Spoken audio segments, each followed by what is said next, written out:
नमस्कार शेतकरी मित्रांनो, हा आपला सुपरचा प्लॉट आहे व या प्लॉटला आज 12 दिवस कंप्लीट झालेले आहेत।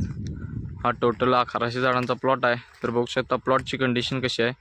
या कंडिशनमध्ये घडं जिरण्याची शक्यता जास्त असते। तर घडं जिरू नये म्हणून आम्ही पाणी पेच येण्यासाठी डॉक्टरीचे वापरलेले आहे आणि जी 2 ग्रॅमनं एकरी प्रमाण आणि ॲक्रोबॅट 1 ग्रॅमनं म्हणजे 100 लिटरला 100 ग्रॅम आणि त्यामध्ये आम्ही हे टुलिप वापरलेलं आहे। हे 100 लिटरला 200 मिली असा आम्ही स्प्रे घेतलेला आहे। हे घेण्याचं कारण म्हणजे जे घडं जिरण्याची शक्यता जास्त असते, त्यामुळे घडं जिरू नयेत यासाठी हा स्प्रे घेतलेला आहे। तर बघू शकता। तर कमेंटमध्ये नक्की सांगा प्लॉट कसा आहे व या प्लॉटची माहिती पाहण्यासाठी आपल्या पेजला फॉलो करा आणि जास्तीत जास्त शेअर करा। तर बघू शकता। तर याही प्लॉटला आम्ही डिपिंग घेणार आहे, तर बघून घ्या। धन्यवाद मित्रांनो।